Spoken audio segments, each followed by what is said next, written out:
All right, y'all. First and foremost, give all praise to Yahweh by Shem Yahweh Shai Baruch Thumb.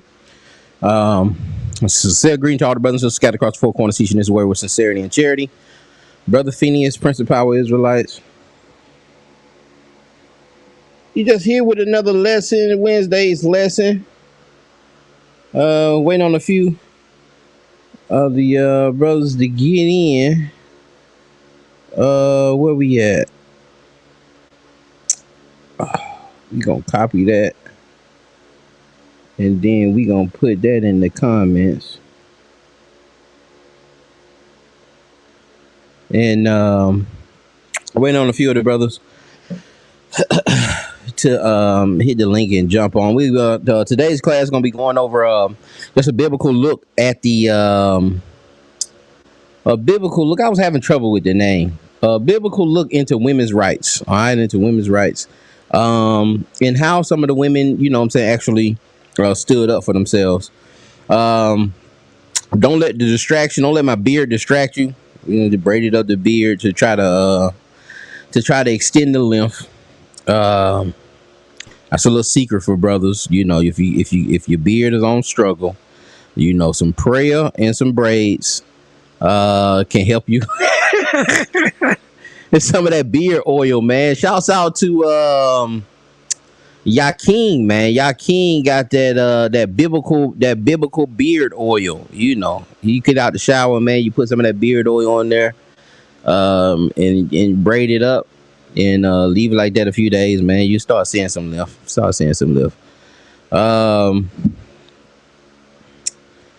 But yeah, I know we've been going hard on sisters too lately, you know, with the whole abortion, the abortion, that Roe versus Wade. And even if sisters agree, it's still, you know, especially Israelite sisters, man, those in the truth, those in the walk. You know, they may agree and they're going to shout and say, yeah. But, you know, being a part of it, you know, a lot of us done it. A lot of us have been a part of it. A lot of us have had these discussions. There still may be some inner where, you know, you may be feeling some kind of way or some kind of emotion attached to seeing everybody discussing abortions and so forth.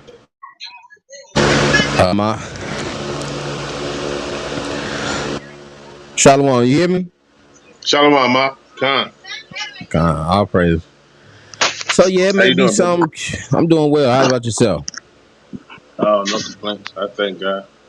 Man, all praise. Thank him in everything, man. Thank God in everything, man. The highs, the lows.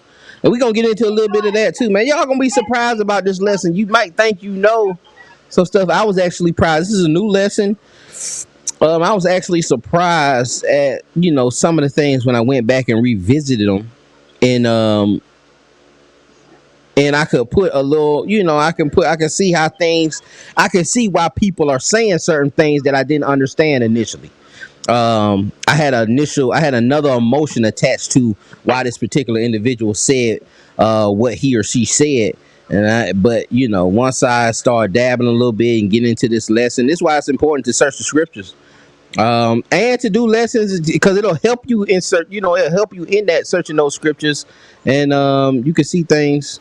You may see things a little differently. You know, you may see things that you didn't see, not necessarily differently, but you'll have a little more context, a little more. You know, a lot of times it's emotion. A lot of times we just rereading the text with the wrong emotion, and we start turning people into villains that ain't really villains. That because we read it. We read this particular text with the wrong tone. It's only 8 slides. We could be in Alliance, Maccabean Revolt. I'll put those slides in there for those who not here. We'll put them inside of the chat. And those who want the slides, we'll, you know, just email us at Prince of Power, Prince of Power Israelites at gmail.com or bringitoutTV@gmail.com, and we will give you the slides. This is all about, you know, not teaching lessons to say I'm the greatest teacher, but to share this wealth. And if you feel, and you test it, search the scriptures, test it like the Bereans, in Luke, I think that's Luke 17:20, 17:21. Test it to make sure it is what it is. And if you feel it is what it is, hey man, teach it. And that's what we here to do, man, to exalt each other, to lift each other up. You know what I'm saying, to build each other in the spirit. And so we can create more leaders, because everybody says, oh well, we need better leaders and we need better this and we need better this, but we have to jump in those places. Everybody's looking for those individuals. You may be that individual. We need a better you. You know, that's what we got to be saying to ourselves. Well, I wish, you know, Israel need a better me. Israel needs a better me. All right. So I let brothers introduce themselves, man. We go ahead and get this thing, crank this thing up. It's only 8 slides, but it's gonna be a lot of reading, man. We gonna knock down some chapters. Brother Ezra, you had anything? Brother Dion, you had anything? I'm good. Nah. Hey, Alright. shalom. Yahaba Shemi Asa Barakatah. Brother Eliezer. Can I start up, or you getting yourself together? Nah, I'm good, man. I was just waiting for you to finish so I can introduce myself, brother. I mean, say shalom. Okay, Con. All right, so we'll go ahead and crank it up, man. We'll start with We'll start with Exodus. This is dealing with midwives. All right, title this slide, midwives. We're gonna deal with Exodus chapter 1. All right, we're gonna read verses 8 through 22.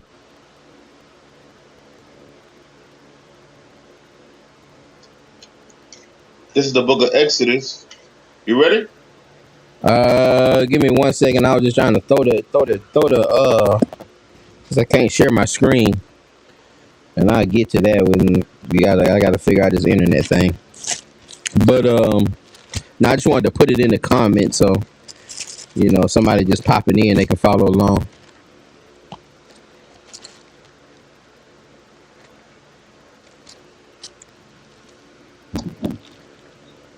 Go ahead, This is the book of Exodus chapter 1 and verse 8. Now there arose up a new king over Egypt, which knew not Joseph.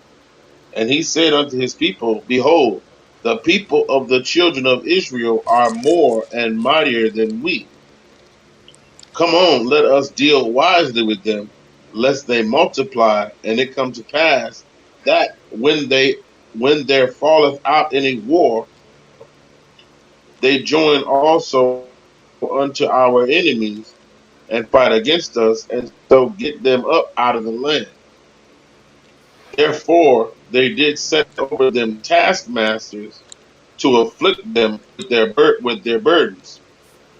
And they built for Pharaoh treasured cities, Python and Ramses. But the more they afflicted them, the more they multiplied and grew, and they were grieved because of the children of Israel. And the Egyptians made the children of Israel to serve with rigor, and they made their lives bitter with hard bondage, in mortar and in brick, and in all manner of service in the field. All their service, wherein they made them serve, was with rigor. Keep going on. You're gonna read down, Con. You're gonna read down to verse 22. I'm gonna cut you in. Come. And the king of Egypt spake to the Hebrews midwives, and of which the name of one was Shiphrah, and the name of the other Puah. And he said, When ye do the office of a midwife to the Hebrew women, Shalakia, and see them upon the stools, if it be a son, then ye shall kill him. But if it be a daughter, then she shall live. Okay, But so the we see midwives, Shalakia. So we see that the midwives, the Pharaoh is asking the midwives to, if anybody comes out to be a son, Everybody's familiar with a midwife is, right? Okay. So if anybody comes out to be a son, then you kill him. All right. And this is almost the Hey, same. This is the same thing we going through right now with this Roe versus Wade. You know, the numbers start increasing, and they bring in the whole abortion thing. Pharaoh now is bringing this is the first Roe versus Wade, and it's based off of them being strengthened, and so we're gonna kill all the sons if they have anyone. And so, and to these men, well, I didn't look up the names in Hebrew, but I'm sure these names probably are significant. So that'd be some homework for somebody to look these names up, see the significance in them. But these two midwives were told to do this, and let's see what they did. Shalaka, just for the record, what is the difference between a midwife and a regular wife? A midwife is somebody who delivers babies, like a doula. Okay. I think they call them like doulas now or something like that. So that had nothing to do yeah, with actually having a relationship with a man. This is like her Nah, nah, duty. nah, This nah, is nah, her nah. job. Yeah, that's their yeah. job. So and the women are on the stools. It says they're on the stools. Um, so they're on some kind of pregnancy device. They're on some kind of baby delivering device. God. Probably sitting down, probably the way you're supposed to be having children. Rather than how they have the children laying down now. Will have the women laying down in order for them to give birth now, and then we having all these issues. I think too, man, that black women are number one in births. End up dying in birth, giving Okay. birth to children. And Uh Shalakia. huh. And a lot of times when you go back into slavery and after slavery, in our community was prevalent that we had midwives. Like we wasn't able to go to hospitals. A lot of Right. time midwives would come there and deliver the babies. So that's the same concept. Okay. And brother Duntavius, if you have anything, just say Shalakia. If you have anything to add or you had any questions, Shalakia, feel free, man. It's an open platform. We ain't really. All right, shalom. Um, Verse 17. Con. But the midwives feared God and did not as the king of Egypt commanded them, but saved the men children alive. And the Brother king of Duntavius, Egypt you called. you muted. If you was trying to say something, you actually muted. There you go. Um, Yeah, I'm here, brother. I'm here, brother. I'm here. I'm here. Shalom, shalom, shalom. shalom, I shalom. want to say, it's pretty much like, like way back then, we used to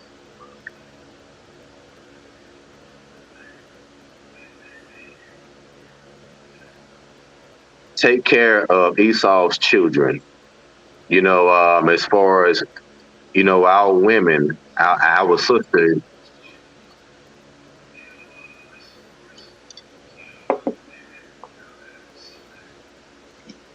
You want to keep going on? breastfeeding. Oh, I'm sorry. Shalaka. Oh, okay. So you said it was like back in the day, like when our sisters The had to. breastfeeding, and also like today's times, as far as what they call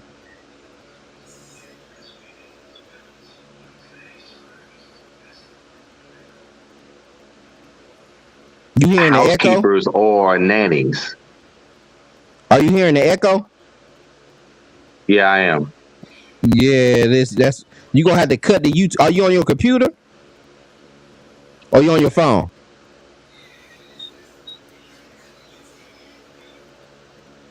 No, I'm on my phone. Yeah, you gonna have to. You may have to come out and come back in, but you shouldn't have an echo. I was wondering why you was pausing, but we done ran into that a couple times. I don't really know that. I don't really have the answer to how to stop the echo, but you shouldn't have. Are you playing it on your TV?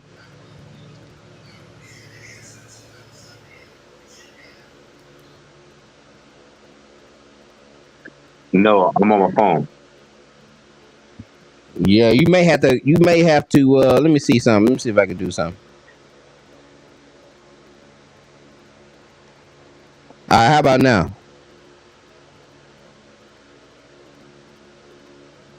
You still have an echo? It's a little better. Okay. Sound like he got a delay too, because when you done speaking, it take him about 3 seconds to answer. Yeah, it's about 18 seconds. Yeah, it's like an 18-second, 10-second delay Let me on that. let me go out You of could. it and just come back in. All right, all praise. Where we was at, verse Verse 18. 18, con. And the king of Egypt called for the midwives and said unto them, Why have ye done this thing, and have saved the men, children alive? Okay, so And yeah, the, that's the point I was making too. Is that it says they fear God, those midwives, but they feared God, so they didn't kill them. They weren't killing the sons. All right, so they were given the Roe versus Wade, to keep that law, but they feared God too much to do it. Go ahead, Op. verse 19. And the midwives said unto Pharaoh, Because the Hebrew women are not as the Egyptian women, for they are lively, and are delivered ere the midwives come in unto them. Con, and see, we got to read that slow, because the translations can trip us up. We just don't know. Because the Hebrew women are not as the Egyptian women, for they are lively. What is that lively? What do y'all think that lively means? Spiritual. Hey, Shalakia. Go I ahead, think Op. that I think that means more fruitful. I think it was more fruitful than They were more Egyptian women. fruitful. Con, exactly. They were more fruitful. Um, and our deliverer, the midwives, come in unto that is before. That could be better translated into before, and are delivered before the midwives get there. All right, so they telling the Pharaoh, hey, man, these women different, man. They popping these babies out left and right, and they will be there. They'll mess around before we even get to them. They already done had the baby, so we don't know. We trying, but we don't. You know what I'm saying? And it could be some finesse in there. It could be, whatever. But they doing what they gotta do, man, to keep Israel alive. All right, they're not. Their lives are at stake. It's not a thing of convenience of putting these children away, man, or putting these children, sacrificing these children to Moloch. They're risking their lives because they fear the Lord and to keep these children alive. What was that? Verse 21? Verse 20. 20. Therefore God dealt well with the midwives, and the people multiplied and waxed very mighty. God. And it came to pass, because the midwives feared God, that he made them houses. Okay, that the midwives fear God, he made them houses. He didn't really literally just build them no house. This is going into gave them children. All right. Made them a family. They were delivering people wise. Most High dwelt good with them. Made Israel to prosper, to get to wax mighty, to get stronger. And these midwives were rewarded for their fear. And this is the thing. It may look like an inconvenience, but you can be rewarded. You can have the next great leader that we saying Israel needs. You can have that next prophet. But we gotta fear God. We gotta fear God more. And all right, we can't be selfish. And these women are an example of that. Hey, Shalakia. Go ahead, Op. Hey, Shalakia. And the thing about looking for that next leader as well is that they got to know how to accept the next leader. All the leaders of aforetime was never accepted. Even Yahushua himself wasn't accepted. You know what I mean? Moses himself was not accepted. David was accepted because he was a man of stature. But a lot of times the leaders come from a man of humble beginnings. So Israel got to understand what a leader looked like. And I yield. Con, you're absolutely right. You got to be willing to be led. You got to have humility. Can't be in a prideful spirit. Um, where we was at, verse 22. Verse 22. And Pharaoh charged all his people, saying, Every son that is born ye shall cast into the river, and every daughter ye shall save alive. Con, and every daughter you shall save alive. All right, let's go ahead and go into Exodus. We gonna just keep reading. We just gonna keep reading, and what we gonna get into is Miriam and how she dealt with Moses. This is Exodus chapter 2 and verse 1. And there went a man of the house of Levi and took to wife a daughter of Levi. And the woman conceived and bare a son. And when she saw him that he was a goodly child, she hid him 3 months. And when she could not longer hide him, she took for him an ark of bulrushes and daubed it with slime and with pitch, and put the child therein. And she laid it in the flags by the river's bank. Shalakia, River's brink. and we can glean from that. What we looking at the goodly child? I'm speculating that could mean that the child was healthy. But I had to look more into that.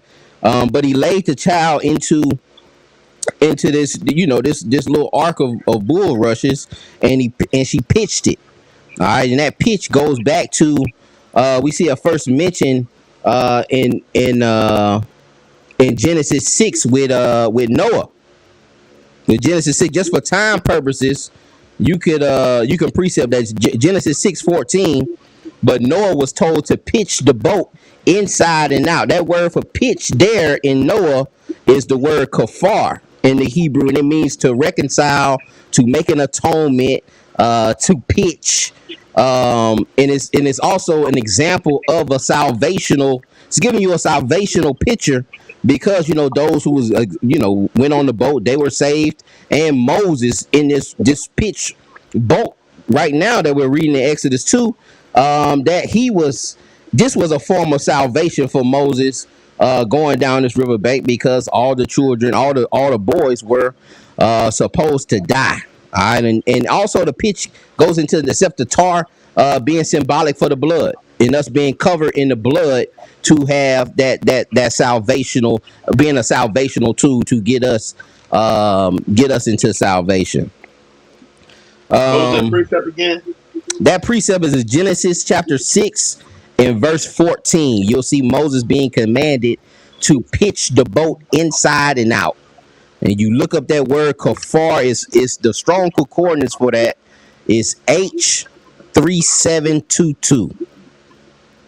All right, and again, that's just a little small lesson that you can do with the pitching being a form of atonement, being like the blood, and us being covered, and it's sealing us from things coming in, from the world, from the outside, from the world actually coming in. You need that water. If you don't pitch it, then the water comes in and floods the boat, and the boat sinks.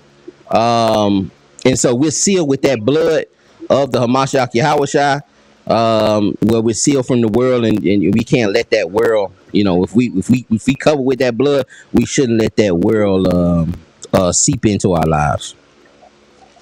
That makes sense. Huh. Or we can Verse read 4. it if we need to go there. Let me ask a question, brother. Go ahead, Doc. Let me ask a question. Go ahead. All right, you said Genesis 6 and 14. Time. All right, Genesis 6 and 14, does this precept coincide with it as far as Jig said, Genesis 6 and 8?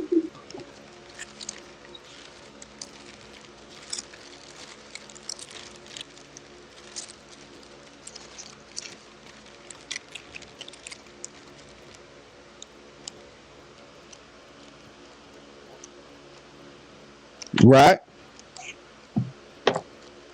So And it what's the reads, this is Genesis 6 and 8. But Noah found grace in the eyes of the Lord.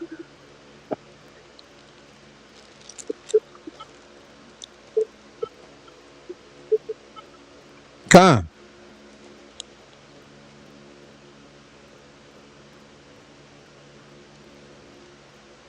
Oh, you said you had a question, or you just establishing that point that it was also coinciding with that grace that Noah received grace before New Testament.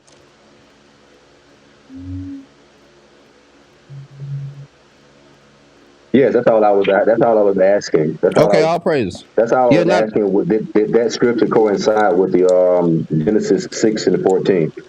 con, and it also coincides with what we saying here with Moses going down. It's a form of grace. Moses is being preserved before he's born. He may be 3 months, 4 months old. Right. And being preserved for a certain purpose that the Most High has have laid down for him. This is definitely a form of grace. Both of these are forms of grace being showed, and they painting pretty much the same picture. Hey, Shalak, I got a precept for that too. Go ahead, Doc. Matthew 24 and verse 37, and it reads, "But as the days of Noah were, so shall also the coming of the Son of Man be." You see, Yahweh Shah even making a parallel to that. You know what I mean? He said, just What like was the that days of precept Noah. again? Shalaka, just let me get there. What was that? 27:14, Matthew 24 and 37.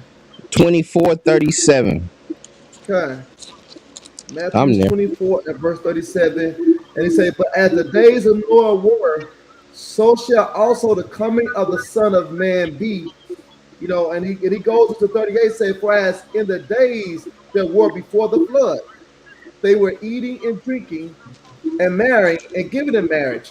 And just like the brother just put out in Genesis 6 and verse 8, right? What happened before the day of the flood? They were shown grace. They was even shown grace before the flood, right? But what happened before Christ come back? It's gonna be the same way. That grace has been shown before Christ come back. So he said, just like the days of Noah was, it's gonna be just like that when I come back. So you see the parallel that Christ making also with that. If that makes sense. Nah, you can't argue with that. You can't argue with that red letter. And he made the analogy. So definitely all praises. Anybody had anything else on that?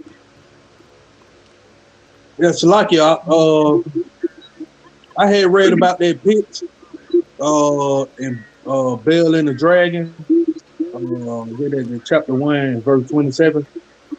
And he was talking about he took pitch also to bust open the dragon. Would that pitch fit for that verse as well, or was he just talking about like tar or waterproof coating or something like that?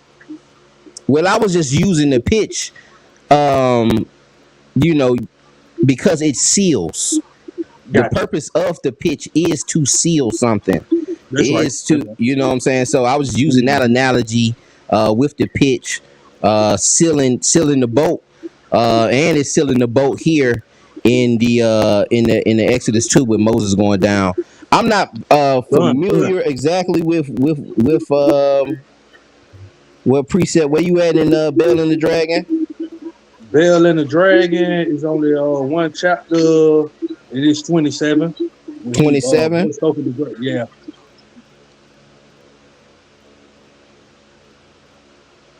It say in Bell and the Dragon 1:27 say, "Then Daniel took pitch and fat and hair and did seek them together and made lumps thereof. This he put in the dragon mouth, and so the dragon burst asunder." That was it. And it's the same. It's purposely wise. It's used the same way, where it's just gluing something. It's sealing something together.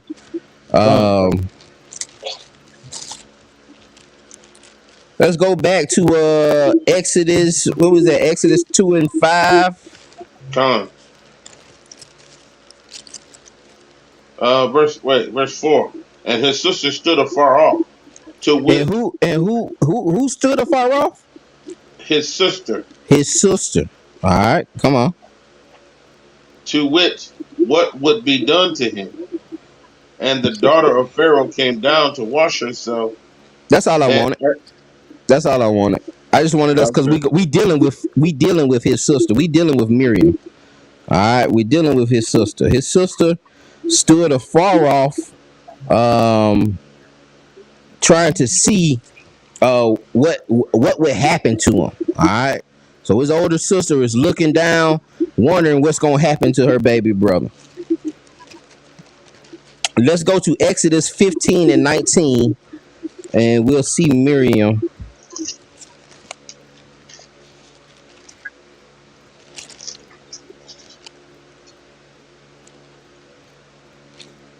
We'll see Miriam here again.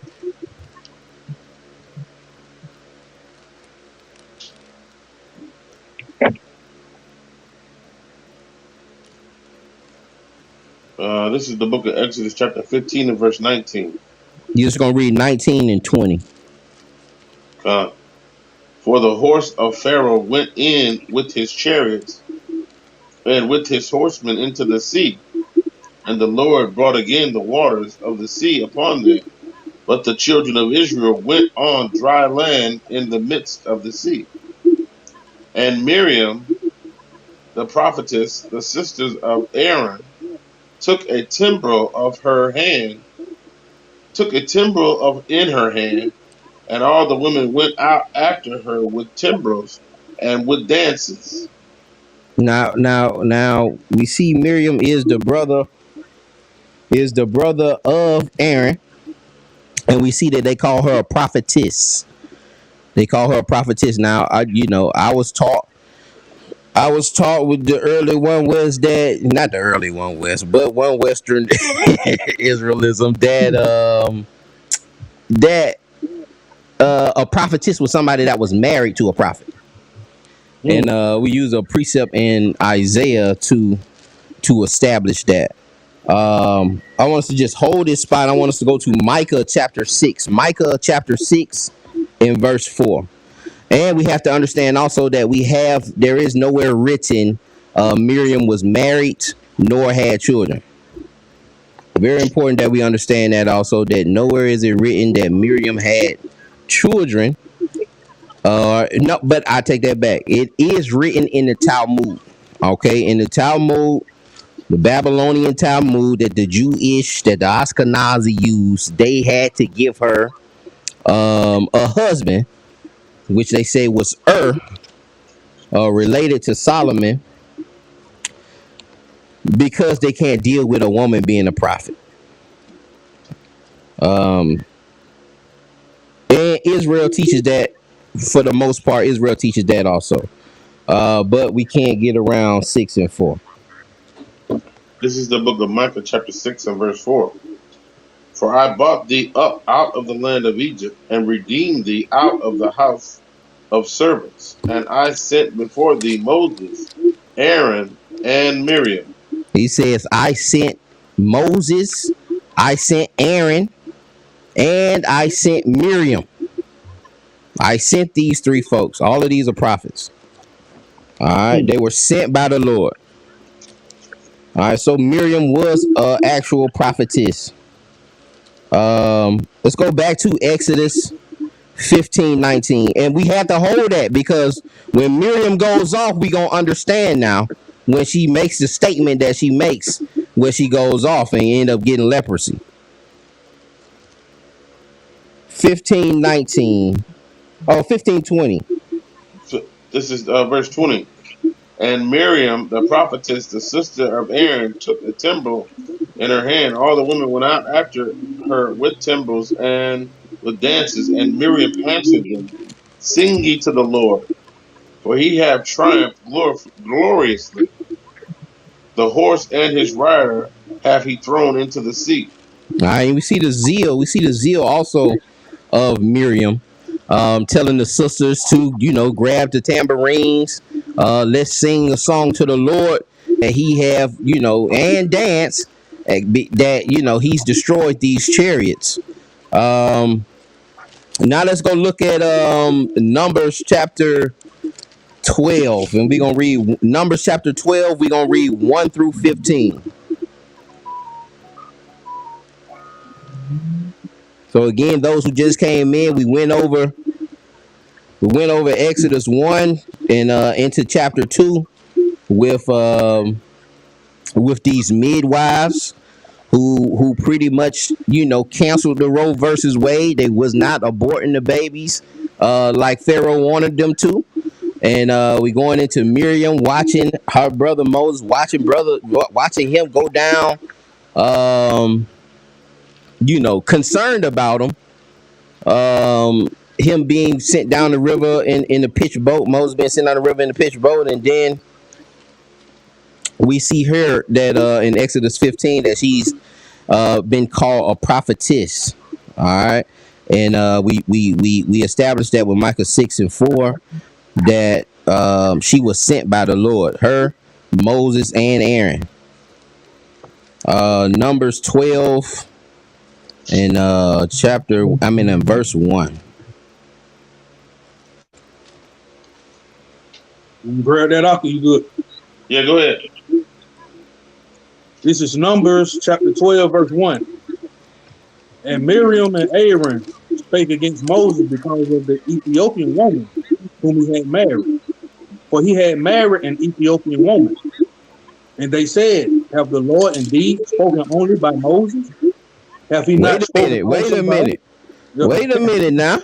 They saying, did the Lord just speak to Moses? Didn't he speak to us too? Now, this is a true statement. We have to understand. I didn't realize this at first. But she's speaking a true statement. The Lord has spoken to her and Aaron. So it ain't that, we sometimes we read stuff with the wrong tone, but she is trying them a little bit though. Saying that, hey, he spoke to us too, didn't he? He didn't just speak to Moses. He also spoke to us. Go ahead. He's saying the Lord heard it. Now the man Moses was very meek above all the men which were upon the face of the earth. And the Lord spake suddenly unto Moses and unto Aaron and unto Miriam. Again, now he's speaking to these three. He got these three he's speaking to them. Go ahead, my bad, Shalaki. It say, come out ye three unto the tabernacle of the congregation. And they three came out. And the Lord came down in a pillar of the cloud and stood in the door of the tabernacle and called Aaron and Miriam. And they both came forth. And he said, hear now my word. If there be a prophet among you, I, the Lord, will make myself known to him in a vision and will speak unto him in a dream. My servant Moses is not so, who is faithful in all my house. With him will I speak mouth to mouth, even apparently, and not in dark speeches. And the similitude of the Lord shall he behold. Wherefore, then were ye not afraid to speak against my servant Moses? And the anger of the Lord was kindled against them, and he departed. And the cloud departed from the tabernacle, and behold, Miriam became leprous, white as snow. And Aaron looked upon Miriam, and behold, she was leprous. And Aaron said unto Moses, alas, my Lord, I beseech thee, lay not the sin upon us, wherein we have done foolishly, and wherein we have sinned. Let her not be as one dead, of whom the flesh is half consumed, and he coming out of his mother's womb. What is that? What is that right there? He said, don't let her be as the flesh that's half consumed when it's coming out of the womb. What is that an example of? No color. Two-tone, man. Two-tone, okay. Yeah. This is like that pre-birth. That's like a pre-birth. That's like a baby that has already died, and the mother still was carrying it for another 4 or 5 months. If you imagine how that child would come up after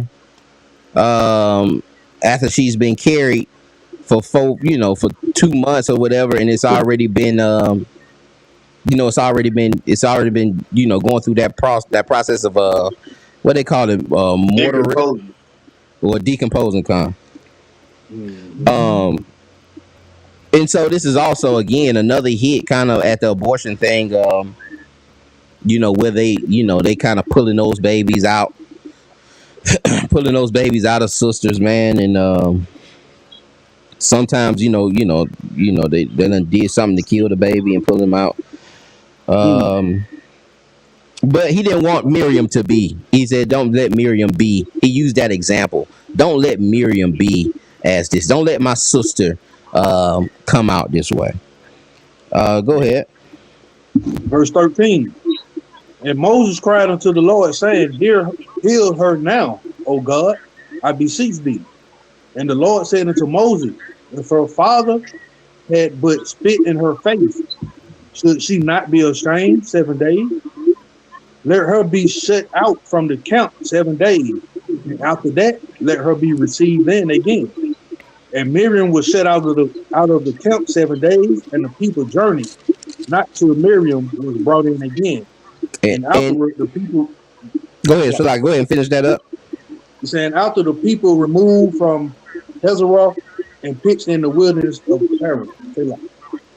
Con. So we see that they didn't actually move until Miriam actually came back in. Like they weren't leaving Miriam. Okay, she was of great importance. Miriam, Aaron, and Moses were all siblings. All right, they were all siblings. We proved that with First Chronicles 6:3. First Chronicles 6:3. And so Moses is the little brother. Moses is the baby. So you'll see, like, hey man, you ain't finna tell us. I ain't tell us he ain't just speaking to you, sir. You the little brother, man. I was helping pitch that boat and sending you down the Don River. First Chronicles 6:3. This is the book of First Chronicles, chapter 6 and verse 3. And the children of Amram, Aaron, and Moses, and Miriam, the sons also of Aaron, Nadab, and Abihu, Eleazar, and Ithamar. And listen, you see they said the children of Amram. Everywhere else it says the sons. They saying the children here because Miriam is of significant importance. She's the only woman mentioned here. You can't bring her down and say she's not a prophet. Okay, you can't break her down. She's too important. And again, we see why they're saying that. Why she said that. That's what that gave me. When I learned this information, I learned that I had a different tone on why she said, why does he think that God's the only one talking to him? Because now I know that God was talking to her. Aaron was sent to Moses, sent to meet Moses. So they were, they had dialogues before that. Let's look at Hannah in 1 Samuel, and see her pleading for a child. And we're gonna read this whole chapter, y'all. What we have for time? We have 44 minutes. We just doing Hannah, and then we're doing just one more slide after this, y'all. So we making good time. Making good time. Anybody got any questions on what we went over so far, or anything to add?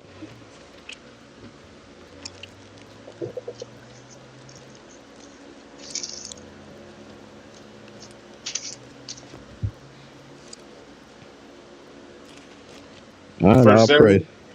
First Samuel. Shalom, brother Dixon. Shalom, man. Shalom, brother.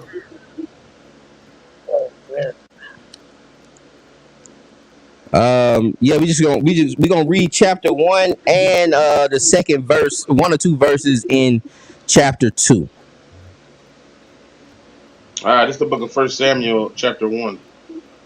Now there was a certain man of Ramathaimzophim of Mount Ephraim, and his name was Elkanah, the son of Jeroham, the son of Elihu, the son of Tohu, the son of Zuph, an Ephrathite.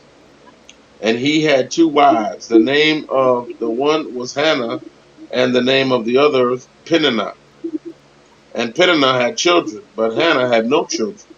Con, and And I the, want y'all to understand too before we go into this. He had two wives, but we got to understand the difference between prescription and description. There's some things in the text that are described in the text that are not prescribed. All right, you gonna realize the story that what's going on with this story. Why why he needed two wives to even bring this story about, and why it's being used. All right. verse 3. And this man went up out of his city yearly to worship and to sacrifice unto the Lord of hosts in Shiloh. And the two sons of Eli, Hophni and Phinehas, the priests of the Lord, were there. And when the time was that Elkanah offered, he gave to Peninnah his wife, and to all her sons and her daughters portions. Now let's slow down. Let's slow down on verse 4. I want to give y'all some precepts though, just for time purposes. We won't go there, but you can write these precepts down about the yearly sacrifice. What is the yearly sacrifice? Deuteronomy 16:10. Deuteronomy 16:10 is the Feast of Weeks. All right, and you do a free will offering. And then you got Luke chapter 2 and verse 41. Which says, now his parents went to Jerusalem every year to the feast of Passover. All right, so it could be one of these two feasts. One of these two feasts where you had a yearly sacrifice where everybody went. All right, can't be the Day of Atonement because you're not eating. You're not really eating on that. You're not really eating on that day. So it's one of those yearly sacrifices where everybody had to go to Jerusalem, either Tabernacles or Passover, and you sit down and eat with your family. All right. So if we go back again, those precepts was Luke 2:41 and Deuteronomy 16:10. You probably can find a few more on if you just dig into what was a yearly sacrifice that was spoken of here in First Samuel. But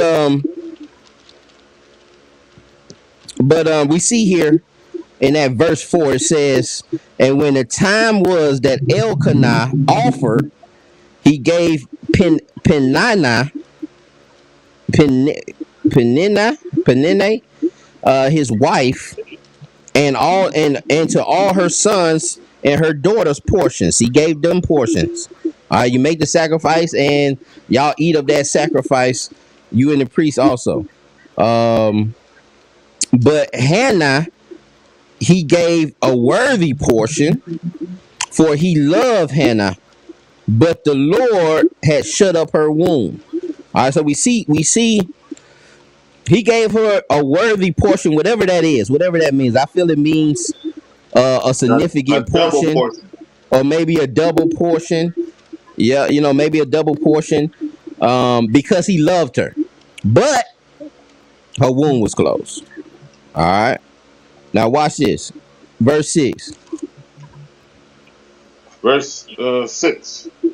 And her adversary also provoked her sore. Now stop right there. Who is Hannah's adversary? The other wife. The other wife.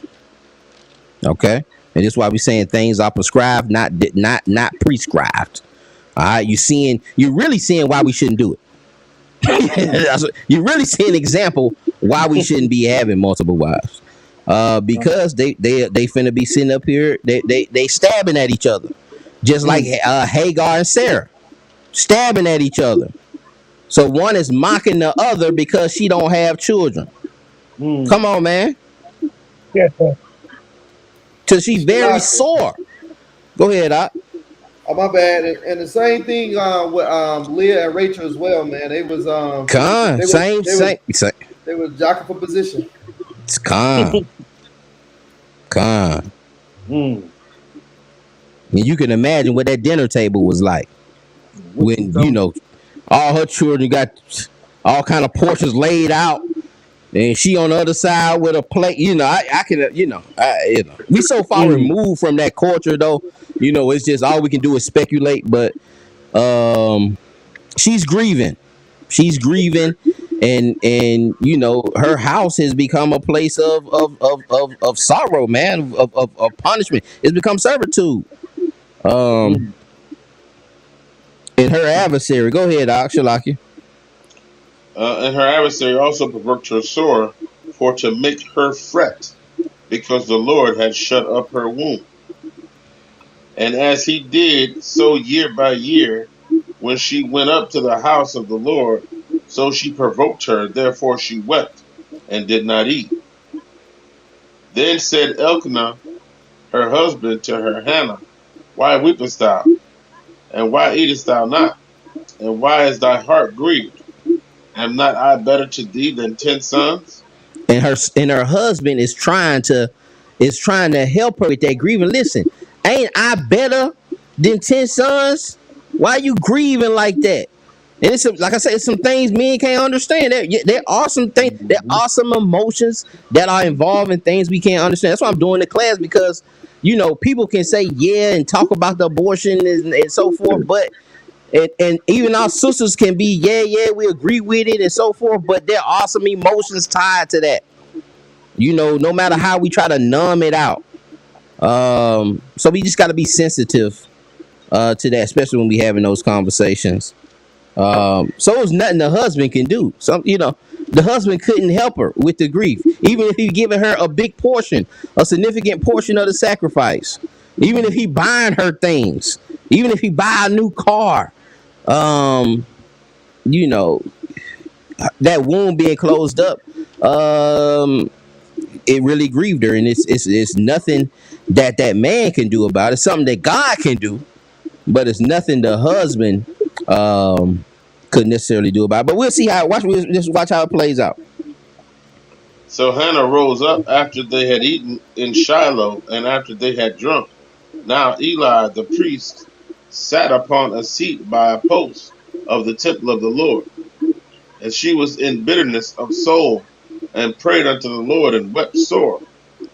And she vowed a vow, and said, O Lord of hosts, if thou wilt indeed look on the affliction of thine handmaid, and remember me, and not forget thine handmaid, but will give unto thine handmaid a man child, then I will give him unto the Lord all the days of his life, and there shall no razor come upon his head.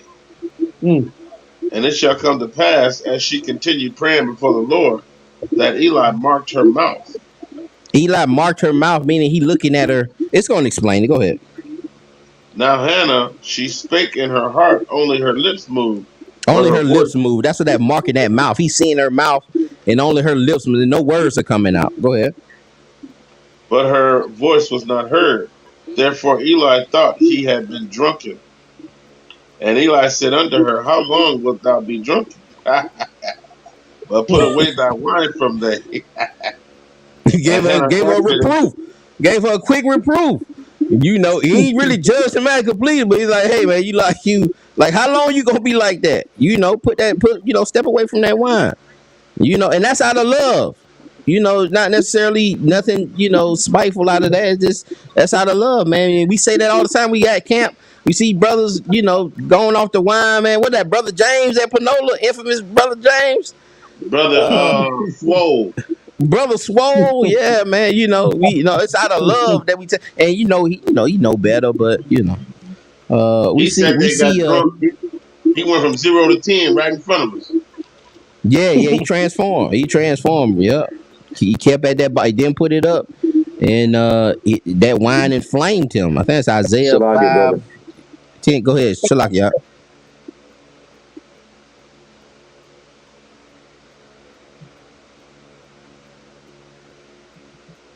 Now that's when it says that, that means almost like a similitude as far as, you know, someone murmuring or just murmuring under their breath. Con, they definitely, yeah. That's I forget that precept. Somebody find that precept where the Holy Spirit intercedes, where you were just murmuring. Um,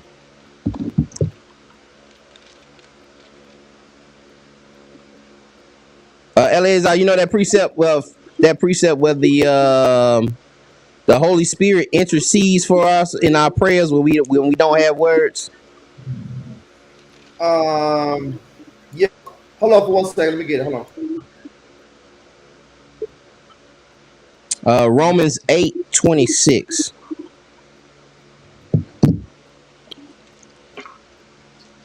And sometimes we may be out there thinking somebody bugged out, and they could be, like I said, murmuring under their breath, and we thinking they bugged out. They could be giving a prayer. They could be giving a prayer instant in the moment. So you don't be knowing what people be going through, man. I just seen that. We was talking about. I was talking about how bugged. Not me, but everybody was talking about how bugged out Wendy Williams is. And I don't know if y'all seen her. She's suffering from lymphedema or something like that, lymphatia or something. But anyway, her feet are she ain't got no feeling in her feet. Her feet are pretty much purple and swole. And she's probably having to take all that medicine just to walk. She's not supposed to even be walking. She's supposed to be in a wheelchair. But she took it up. It almost looked dead. It looked And like I said, man, we don't know what people be going through. A lot of us smile and we play, especially on. I had this saying, why look for something real in the augmented world? Everything we seeing on social media and stuff, man, all that stuff is augmented. People put on fake smiles and fake, the filters and all that and that whole nine. But none of that stuff. You don't know what folks be going through, man. Just keep praying for them. They make sure they just bought a new car, man. Send up some prayers for them. Congratulate them and send up some prayers. Yeah, hey, Shalaki, you finna pull that precept? What is it? Romans 8:26. Somebody can read it real quick. I got you. Had it. You finna pull something else? Yeah, I was gonna pull another example of that.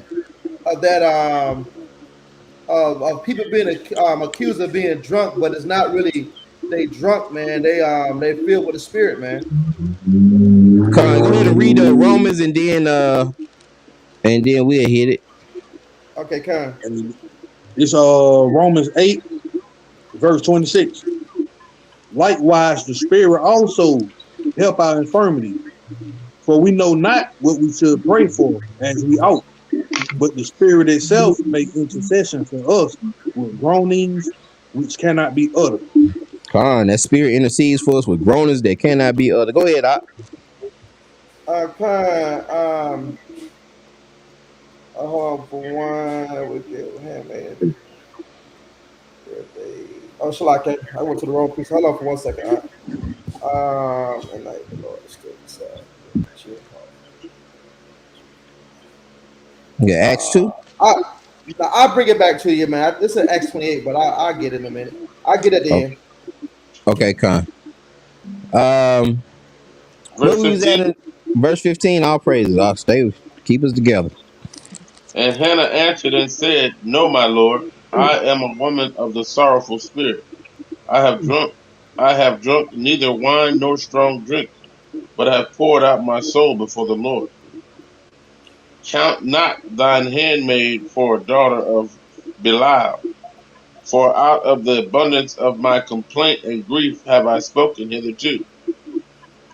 Then Eli answered and said, Go in peace, and the God of Israel grant thy petition, and thou hast asked of him. And she said, Let thine handmaid find grace in thy sight. So the Shalaki, and we see that grace again. All right, we see that grace again that we were speaking about. And we see Eli saying, go ahead. once he realized the kind of prayer she was sending up and seeing the grief, and she wasn't drunk, and he was like, oh, whatever you just asked for, man. Let the petition go through, and let that thing be granted to you. Uh, what was that? 18 to have a second half of 18. Come. And she said, let thine handmaid find grace in thy sight. So the woman went her way and did eat, and her countenance was no more sad. And so she believed what the prophet had said. She believed what the priest had told her. Eli told her. And so she went on ahead and ate. She wasn't sad no more. Go ahead. And they rose up in the morning early and worshipped before the Lord, and returned and came to their house, to Ramah. And Elkanah knew Hannah, his wife, and the Lord remembered her. So it wasn't the Lord remembered her. He went into his wife. The Lord remembered. Hey, what she asked for, what she petitioned for. Go ahead. Wherefore it came to pass, when the time was come about after Hannah had conceived, that she bare a son, and called his name Samuel, saying, because I have asked him of the Lord. And the man Elkanah and all the house went up to offer unto the Lord the yearly sacrifice and his vow. But Hannah went not up, for she said unto her husband, I will not go up unto the child we be weaned, and then I will bring him, that he may appear before the Lord, and there abide forever. Now, Shalakia, we see now that they're going back up to the yearly sacrifice, and Elkanah also has a vow. All right, I don't think I put that in here, but if you just write down for precepts about vows and how you had to handle vows, Numbers chapter 30. Numbers chapter 30 will give you the law on vows. Now Elkanah had a vow also, and again, it don't say exactly what the vow was, but you just got a child from the wife that he loved. It may be a vow connected to that. It may be a promise. We say some things when things go right. We say some things. We make some vows in those situations. So it could be connected to that, but again, that's just fluff and speculation. I ain't nothing for you to take with you. We're at verse 22. Verse 23. And Elkanah her husband said unto her, do what seemeth thee good. Tarry until thou have weaned him. Only the Lord established his word. So the woman abode and gave her son suck until she weaned him. And when she had weaned him, she took him up with her, with 3 bullocks and 1 ephah of flour, and a bottle of wine, and brought him unto the house of the Lord in Shiloh, and the child was young. And they slew a bullock, and brought the child to Eli. And she said, O my Lord, as thy soul liveth, my Lord, I am the woman that stood by thee here, praying unto the Lord. For this child I prayed, and the Lord hath given me my petition, which I asked of him. Therefore also I have lent him to the Lord. As long as he liveth, he shall be lent to the Lord. And he worshiped the Lord there. And of course, Eli worshiped the Lord there. Guess what? Listen, if you just seen this woman last year murmuring this prayer that inside, and she in deep grief, all right, and she's petitioning for a child, and then she come back with the child that she prayed for, that you told her that she was gonna have. Man, you know what that do for your faith? You know what that do? Like, you know what that does? Like, there ain't nothing. There's not, and that's why we go into the testimonies. That's why it's important that we go into the testimonies, and we have our own testimonies. There's a lot of miracle babies, situations that happen, wounds that open up all of a sudden, And this why we bring out this class I had on there. Hear our voices. We, sisters, y'all gotta, you gotta cry out. You gotta cry out. You gotta plead to the Lord. You gotta plead to your Lord. You know what I'm saying? Go to your husband. Y'all plead together. Tell him what's wrong. Tell him what they want. Tell him what you seeking from the Lord. And y'all ask that thing together. And y'all pray together. All right. And the Most High will hear you. All right. He's hearing these sisters. And giving them what they heart's desire. And she dedicated this, and it's another time. Instead of aborting it, give them to the Lord. Make sure that you're supposed to be giving these children to the Lord. You're supposed to be raising these children in the Word, raising up prophets, raising up teachers, raising up those, keepers of these commandments, these law, statutes, commandments. And so we seen what she wanted and how much she went through to have a child and to offer that child, to make that vow to offer that child to the Lord. All right, to let no blade touch him, to keep him in that Nazareth, under that Nazareth vow, let no wine or drink no wine and so forth. Let's read. Okay, go ahead. And you see those relationships forming with a lot of women in the Bible, man. Like when you look at Rebecca, when you go to Genesis 24, and how the Most High dealt with Rebecca, it was sort of like in that same manner. Like he came to Rebecca and informed her about Isaac, and when she was struggling with the twins in her womb, she went to the Most High and inquired, why is this happening? And the Most High gave her the vision, but Isaac didn't have a vision. He gave her the vision, but Isaac loved Esau. You know what I mean? So that's why he was saying from the beginning, two nations was in their wombs. And he told her from the beginning who was going to be serving who. And that's why she was fond of Jacob, because the Most High gave her the vision. And it led to a purpose. It led to her making certain decisions to end up preserving Israel. And Israel is that. That's why it's an underdog story. He said, I chose you because you were the least of all the nations. You know what I'm saying? It's an underdog story. So he hears those cries. He hears that cries. He hears the cries of the oppressed. And this sister was in that moment where, the other wife was laughing at her and mocking her.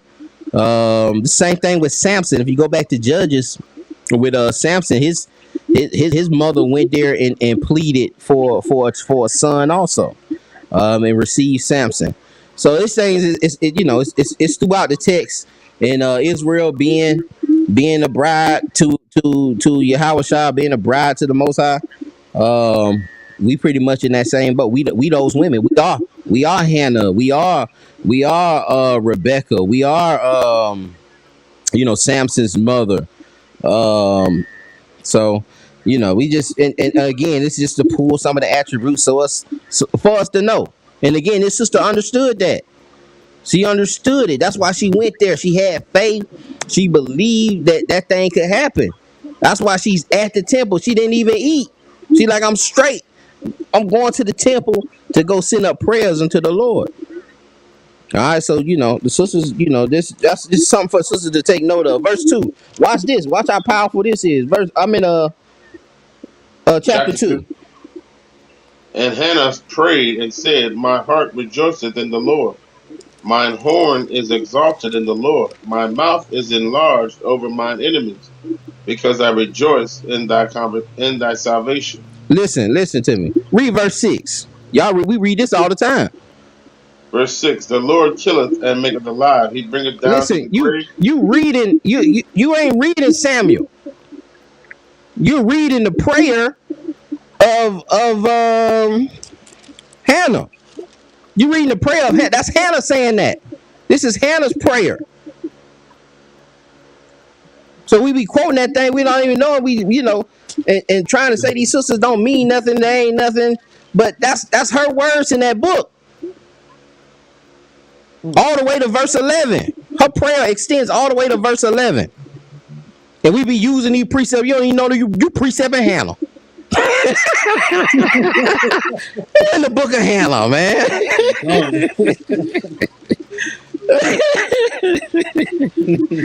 That's all I wanted for that. That's why I said we only gonna read one or two verses just to understand that is her prayer. And like I said, I pulled that First Samuel 2:6. Read it down. He killeth, he maketh alive. He bringeth down to the grave. He bringeth up. He bring the he bring you off the dunghill. So I bring that out all the time. But I never tied it to Hannah. I didn't tie it to a sister. Done. And that's why I say we just gotta. Go ahead, brother Dixon. Yes, Salaki. So we've been saying that word all this time, and it don't. It wasn't God's word that they was using. They said that they kill and he make alive. So they Hannah saying that. All of it's God's word, but it was come through Hannah. It was ushered through Hannah. Oh, okay. Yeah, that's her prayer that we read in her prayer that she was praying to the Lord after she received that child, and she gave Khan, and she gave this child. And this child is Samuel. This is the prophet Samuel. All right, this is mighty Samuel. It's a mighty prophet, major prophet. Samuel that came out of this situation. Okay. Just like Bathsheba. Bathsheba got screwed over by David. David went murdered her husband, pretty much, forced herself on her, then killed her husband. But out of that, and that child died. That child was died. That child was aborted. All right, by the Most High. Right. By the Most High. Had to go. And guess what? David was dancing and wasn't eating. I mean, he was praying and wasn't eating. He was in the same situation Hannah was. He was going around praying, going back and forth, and they was like, "Man, come eat something." He's like, "Nah, I don't know." They make the Most High may be merciful, and the child may heal, and but out of that situation, because he messed over Bathsheba, guess who? Solomon comes out of that situation, King Solomon.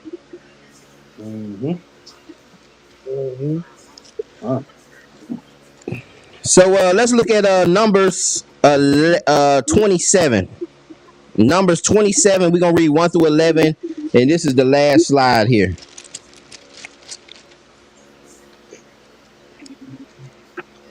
And there's three things we're gonna pull from this. 3 lessons we're gonna pull from this. Well, I may read 1 or 2 precepts and just give y'all the precepts to y'all can just write down. Again, I'll put the slides inside of the chat.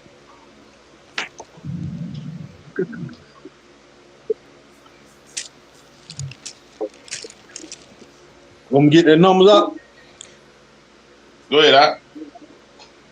It's the book of Numbers, chapter 27, starting from verse 1. Then came the daughters of... Just try your best, I'm gonna follow you. Zelophehad, the son of Hefer, the son of Gilead, the son of Machir, the son of Manasseh, and the families of Manasseh, the son of Joseph. And these are the names of their daughters: Mahlah, Noah, and Hoglah, Milcah, and Tirzah. And they stood before Moses and before Eleazar the priest, and before the prince and all the congregation by the door of the tabernacle of the congregation, saying, Our father died in the wilderness, and he was not in the company of them that gathered themselves together against the Lord in the company of Korah, but died in his own sin and had no son. Why should the name of our father be done away from among his family, because he have no son? Give unto us therefore a possession among the brethren of our father. Shalakia. Now let's look at what's going on right now. Now they ain't even, they ain't really even made it to the land yet. They right there, but they ain't made it in that land quite yet. Okay. And you have 5 sisters that are coming up to Eleazar. They're coming up to where the Most High is dwelling, the tabernacle. Okay, coming up to Eleazar and Moses, where the Ark of the Covenant is. These sisters are walking up there and telling Eleazar, listen, man, we my father didn't have my father dead. He didn't buck up against Moses. He wasn't in that particular group. He didn't die that way. He wasn't that particular group of folks. All right, some folks that got swallowed up by the earth because they bucked up against Moses. It was like 200. I think it's 250 of them. But it may be more than that. I have to go back and look. But he wasn't part of them. So now he don't have any sons. Why should my father's name be done away with? Okay, and what's that saying right there is that these sisters know the law. Okay. They understand the law. They understand that they land could be done away with. All right, and not only do they understand, but then they understand that there's some kind of lack there. There's something wrong with there's something inadequate about the law that needs to change. Okay.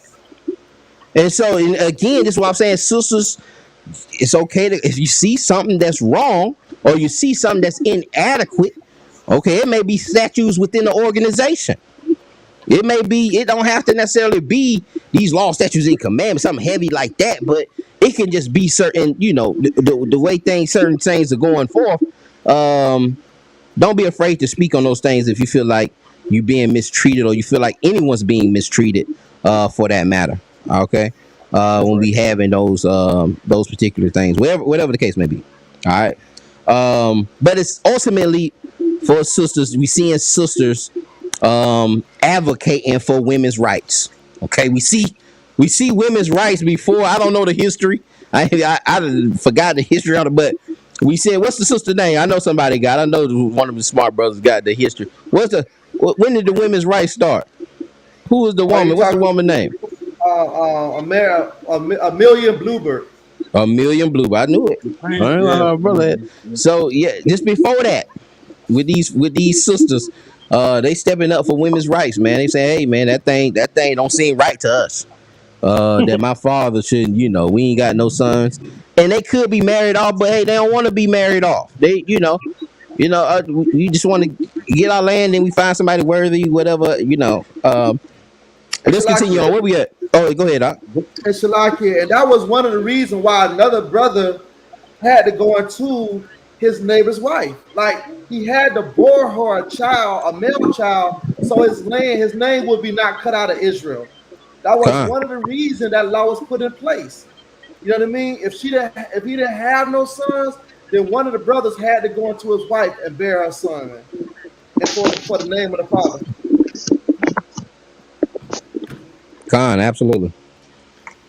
Absolutely, great point. What where we at? Verse 5. Yeah, it's saying Moses brought their cause before the Lord, and the Lord spake unto Moses, saying, the daughters of Zelophehad speak right. Thou shalt surely give them a possession of an inheritance among their father's brethren. And thou shalt cause the inheritance of their father to pass unto them. Shalaki. So Moses heard their cause. Moses took it. And see, that's what I'm saying. You see in the order here. All right. So I say you can plead to your husband also. Your husband hears your cause, takes it to the Lord. All right. So you ain't just praying by yourself. All right. Take it to your Lord. He takes it to his Lord. Y'all take it to the Lord together. So Moses hears it, and he's like, let me take it to the Lord. The Lord say she right. She absolutely right. So let's put something in. Let's make an amendment. Let's make an amendment here to the law that these sisters can keep their land when we have situations like this. Go ahead. Verse 8. And thou shalt speak unto the children of Israel, saying, if a man die and had no son, then he shall cause his inheritance to pass unto his daughter. And if he had no daughter, then he shall give his inheritance unto his brethren. And if he have no brethren, then he shall give his inheritance unto his father's brethren. And if his father have no brethren, then he shall give his inheritance unto his kinsman that is next to him of his family, and he shall possess it, and it shall be unto the children of Israel a statute of judgment, as the Lord commanded Moses. So now we see that the amendment was made because these sisters did that. The sisters wouldn't have went up, amendment wouldn't have been made. No, you wouldn't have had the amendment. Okay, but since the sisters went up, now you have the amendment that sisters can inherit this land if the father dies and he has no sons. The daughters can inherit this land. The daughters inherit the land first, and then if there is no daughters, you go to the father's brethren, and you go to his father's brethren, and then you go to next to kinsmen. To see where this land will go. So again, three things we want to take from this. They had faith that the Most High will provide for them. All right, they walked up there with faith. The kind of that culture that they had back then, that we had back then. That probably would have been scary for sisters to go up there and to address that situation. All right, and so to have faith that we can provide, you can write these precepts down. Of course, there is 1,000 precepts on faith, on having this faith. All right, but you can write these precepts down. Psalms 37, 4 and 5. Proverbs 29, 25. And Philippians 4 and 19. Let's just read one Psalms. Let's just read the Psalms 37, 4 and 5. And again, Proverbs 29, 25. Philippians 4 and 19. It's just precepts on understanding, trusting in the Lord that he will provide you for all things. This is the book of Psalms. You said chapter 37. Chapter 37, verse 4 and 5. Wow. Verse 4. Delight thyself also in the Lord, and he shall give thee the desires of thine heart. It say, commit thy way unto the Lord, trust also in him, and he shall bring it to pass. God, trust in him, he's gonna bring it to pass. All right. Second thing is they didn't live in the moment, but they believed in the promise. All right. They vouching for land they haven't seen. They up there, they don't walk to that tabernacle and made their vouch for the land that they haven't seen yet. Okay, so they went up there with the faith of the promise. Okay, 1 Corinthians 2 and 9, Hebrews chapters 11 and verse 6, John chapter 14, 1 through 3. And we'll just go ahead and read 1 Corinthians 2 and 9.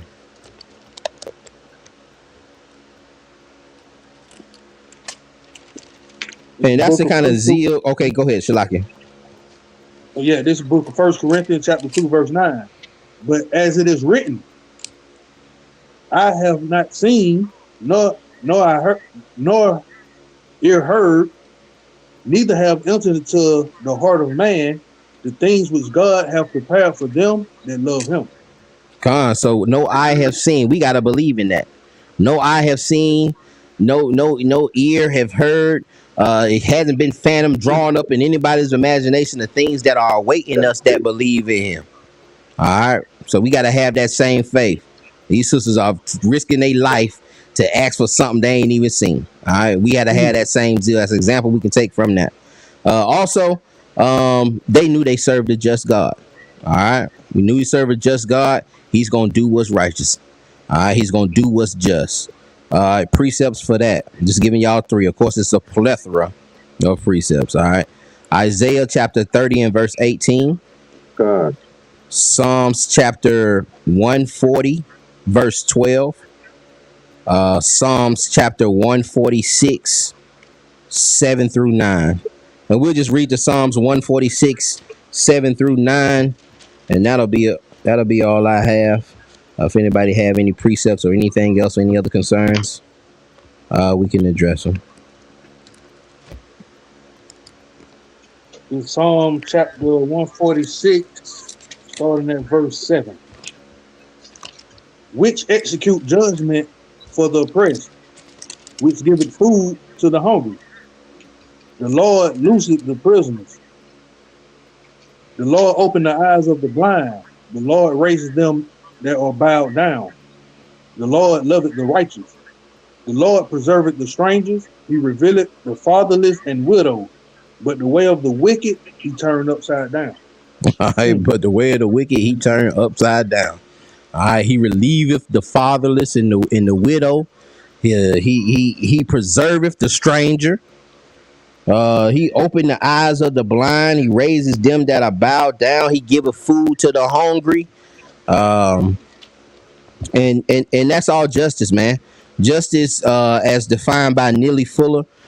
He wrote this book called A Compensatory Code of Racism, White Supremacy. Just how to deal with racism, white supremacy. He defined justice as everyone getting the help or everyone getting the help that they need. Pretty much, everyone. Justice is everyone receiving the help or the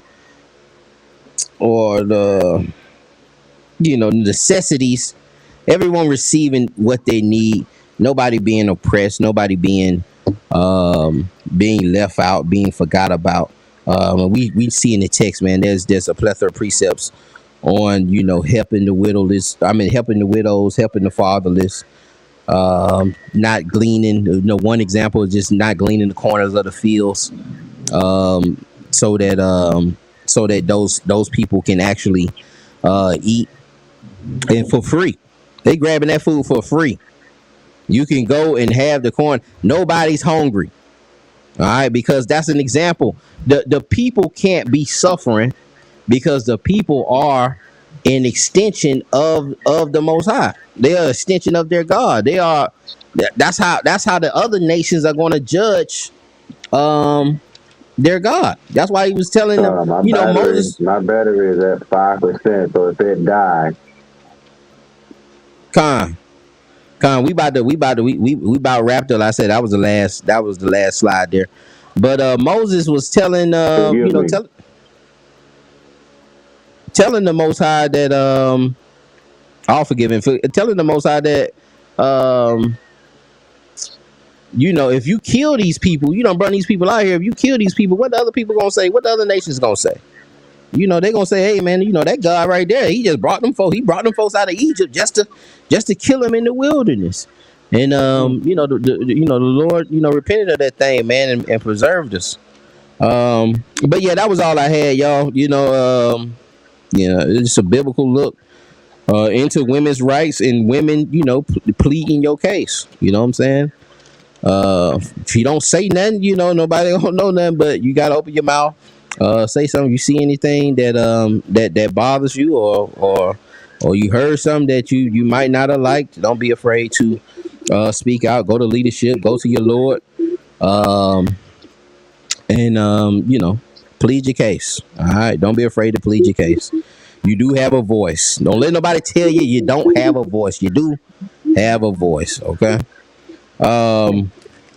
With that, I close. Do brothers and sisters have anything else to add, or anything they had questions about, or any other matters? Hey, Salakia, I got on a little late, family, but I don't know if anybody brought out that Jeremiah 1:5. Nah, lie. This is the book of Jeremiah, and this sums it up basically what we've been talking about the whole night, even with God telling Rachel that had the twins. Even when he told her he's gonna be two niggas in your womb, this sums all that up. This Jeremiah 1 verse 5. It say, before I formed thee in the belly, I knew thee. And before thou camest forth out of the womb, I sanctified thee. And I ordained thee a prophet unto the nation. So God tell him, man, I knew you before you was even conceived. Really before even the mom and the father got together, I knew you. And for people to, just that Roe versus Wade, I ain't gonna get too deep into it, but yeah, it's something, man. Yeah, Con. And that's an excellent precept. We all belong to the Lord. These his children. We his children, they his children. And you never know. You never know. Even if you may think your wound closed. If sisters getting out there and struggling with wound being closed, man, you have several examples. If you plead, I actually have stories, testaments. Man, I had a best friend. They were married 10 years and was told her womb was closed, and then end up having 3 kids back to back, to back. Mm. Well, they were wanting to close that thing up. It was like, Look at that.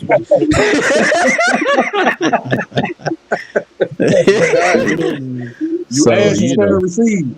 yeah, come on, man. So you just don't, and so you have stories in here that relates to that matter. Anything else? Yeah, Con. And saying likewise, man. I had my cousin, man. Her and her husband couldn't conceive, man. And when she got about 40, she had like 2 back to back in her 40s. You know what I mean? So, that's the Most High doing, man. But listen, brother. I want to make a comment on that prophetess women, and I think we at Israel, I think we do a disjustice when it comes to our women. Sometimes we. You got brothers be saying that the only way that women can be saved is through them, and so we really fail. We really lack the scriptures, right? The Most High say He have no prospective person amongst Yasharallah, and so the women's play a very vital role. Even at Titus 2 and verse 5, when it tells the aged woman likewise, that's being a prophetess even to the younger women, and you see them also, and I'm gonna show a precept where you see them also, Priscilla being a prophetess to a dude. So it happens. But I want to put 2 precepts real quick. The power of women and their prayers. This is the book of 1 Peter 3 and 7. 1 Peter 3 and 7. Give us a second. Hold on 1 second. I give us you like to rush into. 1 Peter 3 and verse 7. I'm there. Say calm when you there. God. And it reads, likewise, ye husbands, dwell with them according to knowledge, giving honor to the wife as unto the weaker vessel, and as being heirs together of the light of grace of life, Shlaki, that your prayers be not hindered. That's powerful for the Most High to tell men that if we don't dwell with them as the weaker vessel, that our prayers will be hindered before Him, man. That's a powerful statement, and we never take that. We never take that in consideration about how we deal with our wives. But I want to get that in real quick. Fine, brother, but you got to read down also. What you say? What you say? Actually, read all the way down to 9, 8 and 9. It's very powerful what you're saying. Okay, let me get it back. I finished that. Yeah, go on, finish out. Verse 8, it say, finally be ye all of one mind, having compassion one of another, love as brethren, be pitiful, be courteous, not rendering evil for evil, or railing for railing, but contrariwise blessing, knowing that ye are thereunto called, that ye should inherit a blessing. Kind. So that's how we gotta be with our wives, man. Together. And then it said that y'all heirs together. Y'all heirs together, man. So great point, brother. So yeah, so we gotta understand how important it is to have this relationship with our wives as the weaker vessel. But I was trying to for time's sake, to get Acts 18 real quick. Acts 18, I want to show you where our foremothers, yeah, they, we understand how they're supposed to be as according to the body, but at the same time, they have roles in this truth, man. Acts 18, and let's start at Let's start at Shalaki, verse I don't 20. mean to cut y'all, brother. Time. My phone is at 1%. It's about to shut off.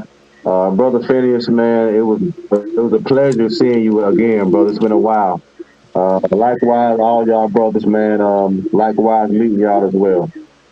All right, shalom, brother. We'll see you. We'll see you next week. All praises, brother. Good seeing you All right. again. Awesome. Good seeing you, brother. Yeah, Acts 18 and 26. It's the book of Acts, Both chapter Shalom, 18. shalom, shalom. Shalom. Shalom, brother. Shalom. It's Acts 18, starting at verse 26. Time. And he began to speak boldly in the synagogue, whom when Aquila and Priscilla had heard, they took him unto them and expounded unto him the way of God more perfectly.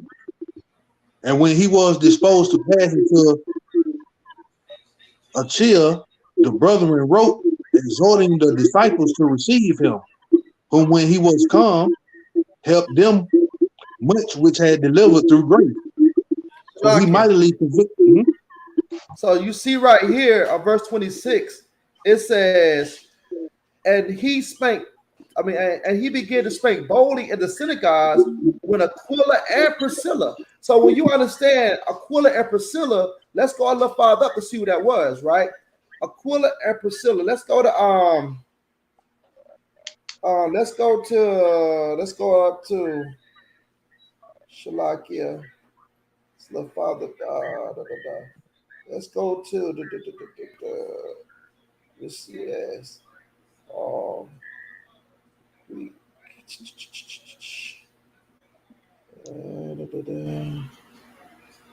Jerusalem. Shalakia, hold on for a second. I ain't been to this precept in a minute. But when you go, I think it's all the way up to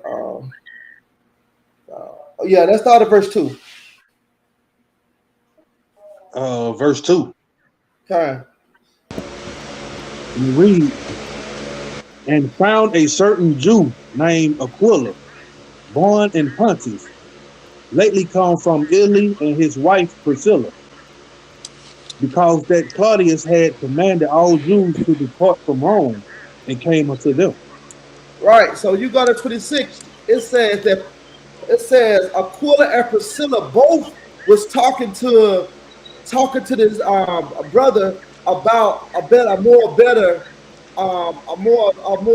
baptism, right? So that lets you know that his wife and him was talking to him. His wife wasn't being silenced. She was lending her voice too, just like we're seeing in with Marian.